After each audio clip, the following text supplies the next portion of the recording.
Assalamualaikum warahmatullahi wabarakatuh. Berjumpa lagi dengan Bapak pada mata pelajaran tematik. Hari ini kita sudah masuk ke subtema 2. Masih dalam tema 5 atau 5E, hubungan antara makhluk hidup dalam ekosistem. Namun sebelum kita mulai belajar, mari kita anak-anak membaca doa terlebih dahulu. Baik anak-anak, silakan buka buku tema 5 atau 5E subtema 2 halaman 37. Kita akan belajar menentukan ide pokok di setiap paragraf dan menjelaskan peran makhluk hidup dalam rantai makanan. Kita langsung saja ke menjelaskan peran makhluk hidup dalam rantai makanan. Anak-anakku, perlu kalian ketahui bahwa makhluk hidup itu merupakan salah satu komponen ekosistem. Sehingga makhluk hidup itu memiliki keterkaitan dengan ekosistem. Misalnya keterkaitan dengan rantai makanan. Lanjut di halaman 37. Rantai makanan adalah suatu peristiwa makan dan dimakan yang terjadi antara makhluk hidup dengan urutan tertentu. Di semua ekosistem itu akan ada rantai makanan. Dan nanti makhluk hidup itu memiliki perannya masing-masing dalam rantai makanan. Jadi dalam rantai makanan, setiap makhluk hidup itu memiliki perannya masing-masing. Apa saja perannya? Ada makhluk hidup yang perannya sebagai produsen, ada juga yang perannya sebagai konsumen, dan ada juga makhluk hidup yang perannya sebagai pengurai.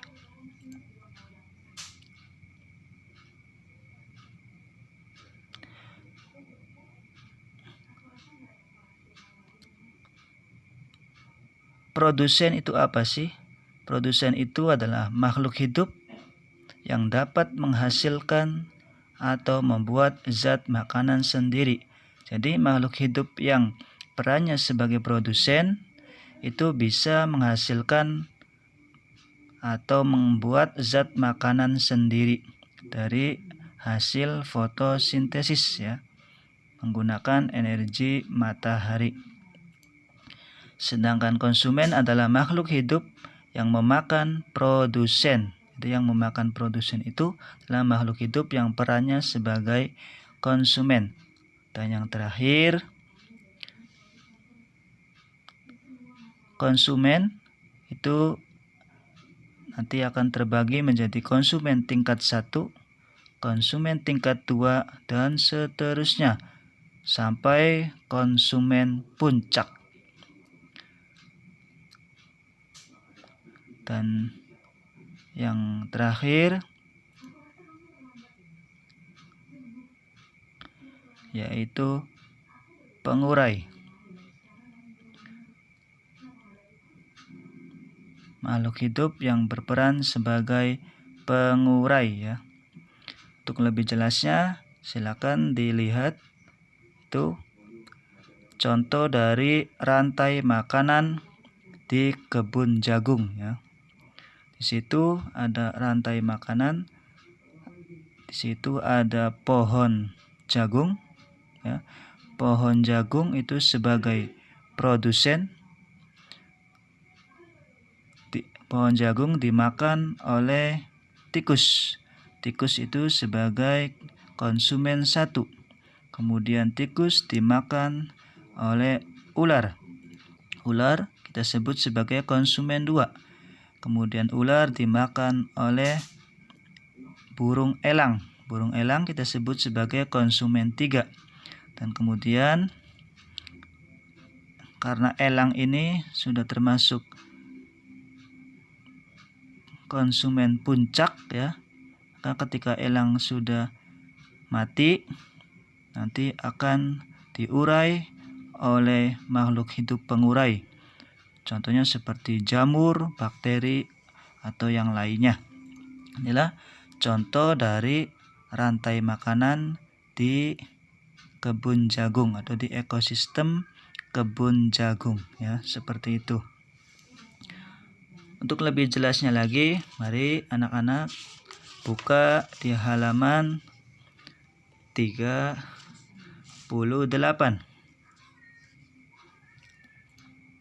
Di situ ada gambar rantai makanan juga.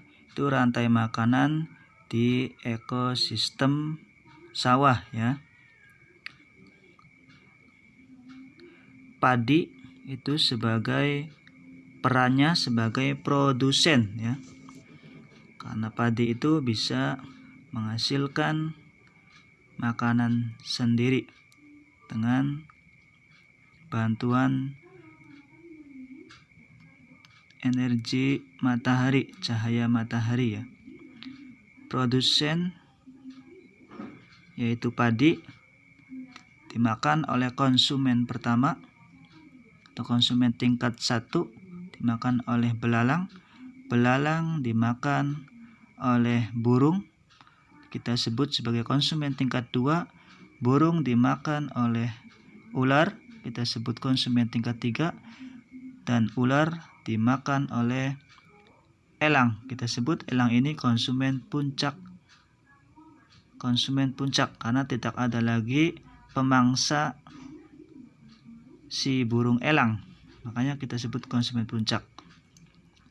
Nanti setelah si burung elang mati, dia akan diurai oleh makhluk hidup pengurai. Misalnya diurai oleh bakteri atau yang lainnya. Lanjut ke halaman 39. Ya. Ini di sini juga ada penjelasan tentang peran-peran makhluk hidup yang tadi sudah dijelaskan. Di sini lebih detail. Ada peran-peran makhluk hidup di rantai makanan. Ada yang sebagai produsen, ada yang sebagai konsumen, dan ada juga sebagai pengurai. Tadi arti dari produsen sudah dijelaskan tadi, ya, yaitu makhluk hidup yang dapat menghasilkan makanannya sendiri, ya, melalui proses fotosintesis. Contoh dari produsen, contohnya itu tumbuhan dan fitoplankton, ya. Kalau fitoplankton itu produsen yang ada di perairan. Yang kedua, peran makhluk hidup sebagai konsumen. Jadi konsumen dibagi lagi, ada konsumen tingkat 1. Kalau konsumen tingkat 1 itu konsumen yang langsung memakan produsen, ya, urutan pertama. Contohnya seperti tikus, ulat, belalang. Biasanya konsumen tingkat 1 ini merupakan herbivora, ya, atau hewan pemakan tumbuhan. Yang kedua, konsumen tingkat 2. Konsumen tingkat 2 itu konsumen yang memakan konsumen tingkat 1. Dan konsumen tingkat 2 ini berupa hewan karnivora atau hewan omnivora, hewan pemakan daging atau hewan pemakan segalanya.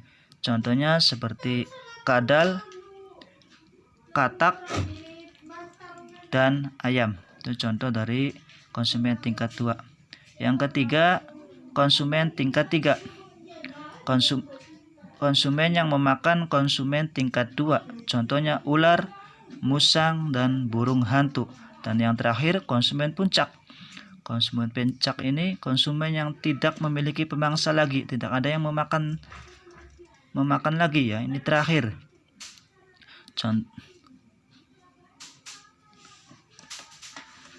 Untuk konsumen puncak, konsumen tingkat 3 juga bisa menjadi konsumen puncak, ya. Dan yang terakhir, makhluk hidup yang di rantai makanannya perannya sebagai pengurai, yaitu makhluk hidup yang menguraikan sisa-sisa tubuh makhluk hidup lain yang telah mati menjadi zat-zat hara dalam tanah. Jadi tadi konsumen puncak yang sudah mati nanti diuraikan oleh ini makhluk hidup yang berperan sebagai pengurai. Contohnya seperti bakteri, jamur, cacing-cacing tanah, ya. Itu tentang peran makhluk hidup dalam rantai makanan. Jadi intinya dalam rantai makanan makhluk hidup itu memiliki perannya masing-masing, ya. Ada yang sebagai produsen, ada yang sebagai konsumen, ada yang sebagai pengurai, ya. Yang sebagai konsumen itu nanti ada konsumen tingkat 1, konsumen tingkat 2, tingkat 3, dan konsumen puncak, ya, seperti itu. Lanjut, kita masuk ke halaman 42, ya, pembelajaran 2. Dalam pembelajaran 2 ini kita akan belajar tentang menjelaskan aliran energi di suatu ekosistem. Kemudian menulis karangan non-fiksi. Dan yang ketiga, menulis properti tari yang digunakan dalam tarian daerah. Baik, yang pertama, menjelaskan aliran energi di suatu ekosistem.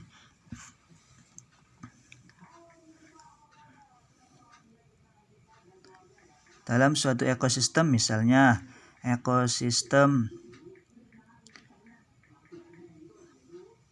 padang rumput, misalnya pada ekosistem padang rumput, ya,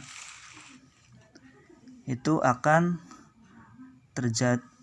adanya aliran energi, ya. Yang dimaksud aliran energi di sini adalah perpindahan energi yang diawali dari cahaya matahari, kemudian berpindah ke produsen, kemudian berpindah ke konsumen, dan kemudian berpindah ke pengurai. Itu yang dimaksud dari aliran energi di sini, ya. Itu perpindahan energi dari cahaya matahari ke produsen, ke konsumen, dan pengurai. Misalkan aliran energi di padang rumput, ya, di padang rumput. Berarti dari energi cahaya matahari itu berpindah ke rumput, ya. Untuk apa rumputnya? Energi sinar matahari untuk melakukan fotosintesis supaya rumputnya bisa menghasilkan makanan sendiri.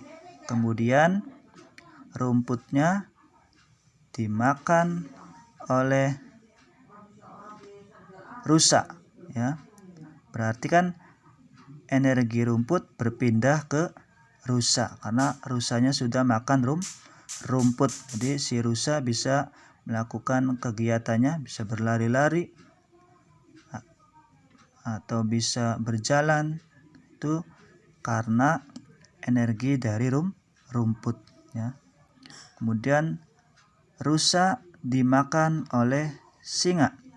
Berarti energi rusa itu berpindah ke singa, ya. Karena setelah singa memakan rusa, akhirnya singa bisa bertahan hidup, ya. Itu artinya energi rusa berpindah ke singa. Nah, setelah singa mati, ya, akhirnya singa diurai oleh makhluk hidup pengurai. Diurai oleh bakteri-bakteri tanah. Misalnya diurai oleh bakteri. Kemudian penguraiannya itu disimpan di tanah. Kemudian digunakan oleh rumput di sekitarnya sebagai pupuk organik. Jadi hasil penguraian singa yang mati tadi yang diuraikan oleh bakteri-bakteri itu nanti akan menjadi pupuk organik yang digunakan untuk apa, ya, kembali lagi digunakan untuk rumput. ya. Seperti itu. Itulah proses aliran energi di suatu ekosistem.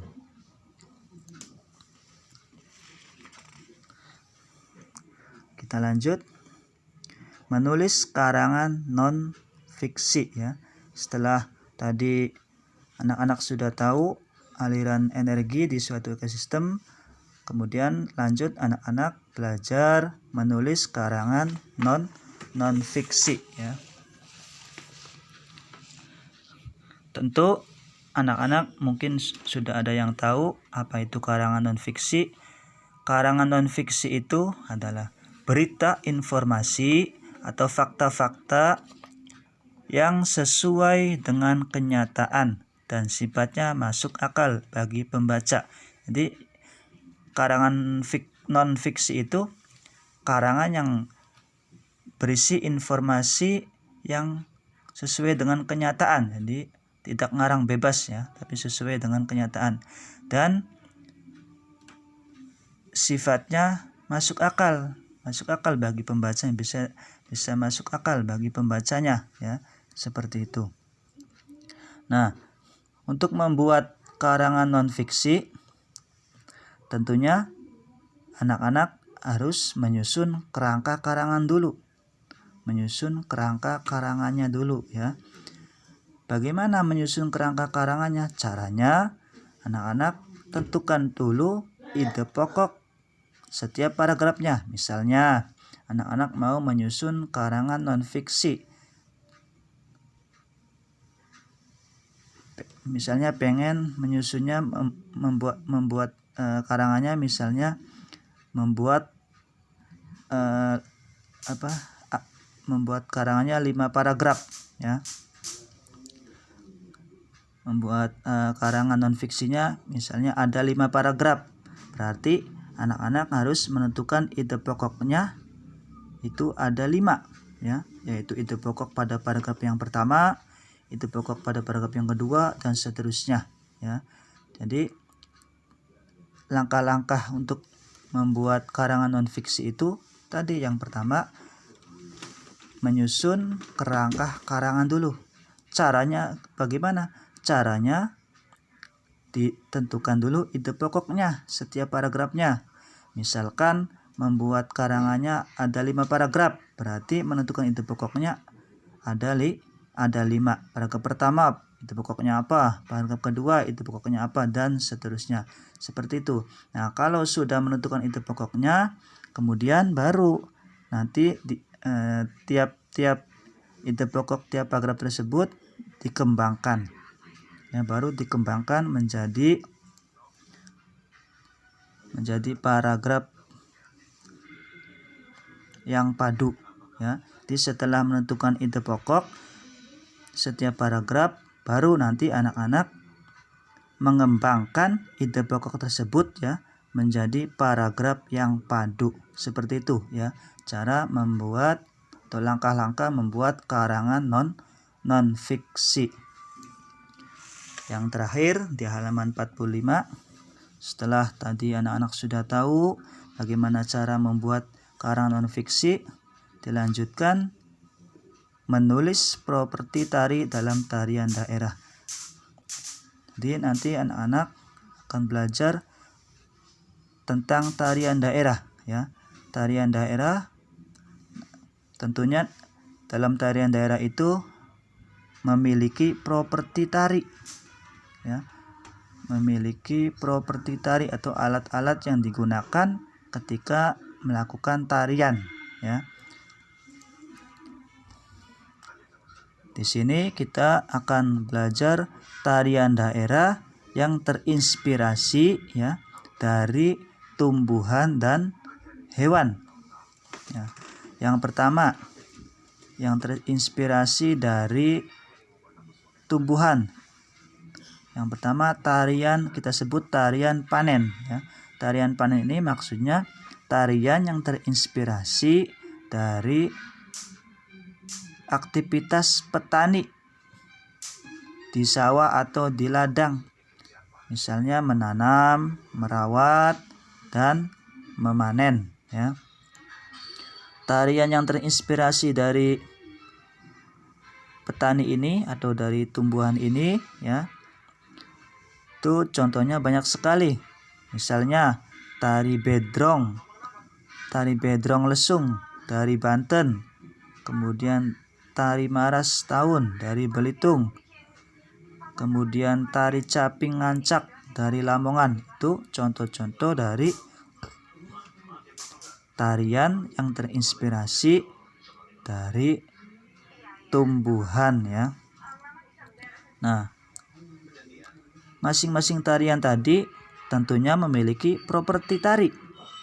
Ada alat-alatnya yang digunakan ketika mau mengadakan tariannya. Misalnya tari bedrong lesung ya, tari bedrong lesung propertinya apa saja? Propertinya harus ada aluknya, kemudian harus ada lesung, harus ada tampaknya, dan harus ada bakulnya. Nah, itu bakul, tampa, lesung, aluk itu adalah properti yang digunakan ketika mau mengadakan tari bedrong lesung ya. Begitu juga tari yang lain ya, tari caping ngancak dan tarian maras tahun itu ada propertinya. Apa propertinya? Propertinya itu menggunakan caping. Jadi caping itu adalah properti yang digunakan oleh tarian maras tahun dan tarian capang ngancak. Jadi intinya setiap tarian itu ya pasti memiliki properti yang digunakan ya untuk melakukan tarian tersebut ya. Seperti itu. Itulah contoh-contoh tarian daerah dan properti yang digunakan untuk melakukan tarian-tarian daerah tersebut. Lanjut yang kedua, tarian yang terinspirasi dari hewan, tarian tentang hewan. Ini contohnya seperti tari merak. Tari merak dari Jawa Barat. Tari kencet lasan dari Kalimantan Timur. Tari alang, babega dari Minangkabau. Itu contoh-contoh dari tarian yang terinspirasi dari hewan. Tari merak menggambarkan gerakan burung merak.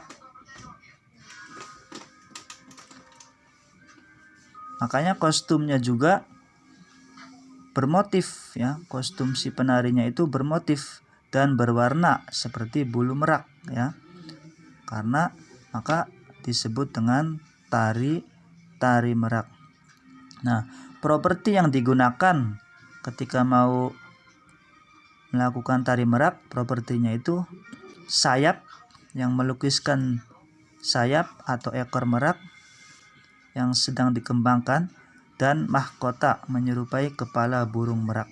Jadi properti yang digunakan tari merak yaitu harus ada sayapnya ya, dan yang kedua harus ada mahkotanya. Tarian lain yang terinspirasi dari hewan, tari kencet lasan ya. Tari kencet lasan menggambarkan gerakan burung enggang atau rangkong ketika terbang melayang dan hinggap bertengger di dahan tahun. Nah, propertinya apa nih? Properti dari tari kencet. Propertinya menggunakan bulu-bulu burung tiruan ketika menari. Itu ya. Itu merupakan contoh-contoh dari tarian yang terinspirasi dari tumbuhan dan hewan ya. Contoh tarian daerah yang terinspirasi dari tumbuhan dan hewan, dan juga propertinya. Tadi sudah dijelaskan tarian-tarian apa dan propertinya apa saja. Tadi sudah dijelaskan seperti itu. Bagaimana anak-anak? Bisa dipahami? pelajaran hari ini. Kalau ada yang ditanyakan, boleh nanti ditanyakan langsung ke Pak Muhammad lewat Japri ya. Nah, untuk tugasnya nanti yang pertama silakan dicatat anak-anak untuk tugasnya. Tugas yang pertama nanti silakan anak-anak membuat rantai makanan ya. Tugas yang pertama membuat rantai makanan.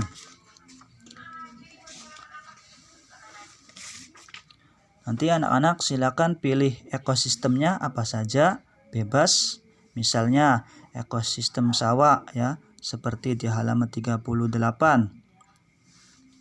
Tuh ekosistemnya kan ekosistemnya sawah. Nanti rantai makanannya seperti itu ya. Sawah. Padi dimakan oleh belalang, belalang dimakan oleh burung, burung dimakan oleh ular, ular dimakan oleh burung elang, dan burung elang mati kemudian diurai oleh jamur atau oleh bakteri. Itu contoh dari rantai makanan pada ekosistem sawah.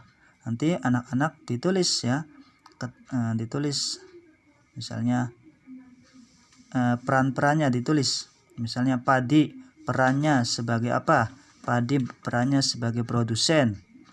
Terus belalang perannya sebagai konsumen tingkat 1. Terus burung perannya sebagai konsumen tingkat 2. Ular perannya sebagai konsumen tingkat 3. Terus elang perannya sebagai konsumen puncak, dan bakteri atau jamur perannya sebagai pengurai. Nanti ditulis peran-perannya ya. Setiap makhluk hidupnya ditulis peran-perannya. Seperti itu tugas yang pertama. Tugas yang kedua, silakan anak-anak membuat karangan non-fiksi ya. Karangan non-fiksi. Silakan anak-anak dilihat halaman 44 caranya membuat karangan non-fiksi. Di situ ya. Tadi kan dijelaskan bahwa membuat karangan non-fiksi itu harus membuat kerangka karangan dulu ya. Yaitu dengan menentukan ide pokoknya. Di situ sudah ada ide pokoknya. Nanti anak-anak membuat karangan non-fiksinya itu ada 5 paragraf ya. Dan di situ sudah ditentukan ide pokoknya ya. Ide pokoknya sudah ditentukan. Ide pokok paragraf pertama, definisi ekosistem. Ide pokok paragraf kedua, ekosistem sawah merupakan salah satu jenis ekosistem. Itu semuanya sudah ditentukan ide pokoknya. Nanti anak-anak tinggal mengembangkan ide pokoknya saja dari setiap paragrafnya. Ya. Contohnya tuh, itu sudah ada contohnya. Misalnya paragraf pertama, ide pokoknya definisi atau pengertian ekosistem. Berarti dari ide pokok itu dikembangkan menjadi ekosistem adalah hubungan timbal balik antara makhluk hidup dan lingkungannya. Salah satu contoh ekosistem adalah ekosistem sawah. Ini contoh dari membuat karangan non-fiksi ya. Ini dikembangkan dari tadi ide pokok paragraf yang pertama, yaitu definisi atau pengertian ekosistem. Silakan nanti anak-anak tinggal dilanjutkan saja itu ya. Paragraf yang pertama sudah ada contohnya. Nanti silakan dilanjutkan membuat karangannya, yaitu pada paragraf kedua, paragraf ketiga, paragraf keempat, dan yang terakhir paragraf kelima. Dan ide pokoknya juga sudah ada ya, tinggal dikembangkan saja oleh anak-anak ya. Silakan dikerjakan. Kemudian yang terakhir, tugas yang terakhir nanti anak-anak menuliskan properti tari. Menuliskan properti tarian ya. Nanti anak-anak silakan cari 3 tarian daerah, 3 saja ya, 3 tarian daerah, dan nanti tuliskan propertinya. Misalkan kayak tadi tuh ya, misalkan tarian daerah tari Bedrong Lesung ya, propertinya alu, lesung, tampah, dan bakul. Seperti itu ya contohnya. Jadi nanti silakan anak-anak cari 3 tarian daerah, kemudian sebutkan nih atau tuliskan propertinya apa saja ya. Jadi misalnya tari Bedrong Lesung itu kan termasuk tarian daerah. Nah, propertinya apa? Propertinya alu, lesung, tampah, dan bakul. Seperti itu ya. Paham ya anak-anak? Oke, Bapak ulangi lagi tugasnya, barangkali belum jelas. Jadi tugasnya nanti ada 3. Yang pertama, silakan anak-anak membuat rantai makanan ya, membuat rantai makanan.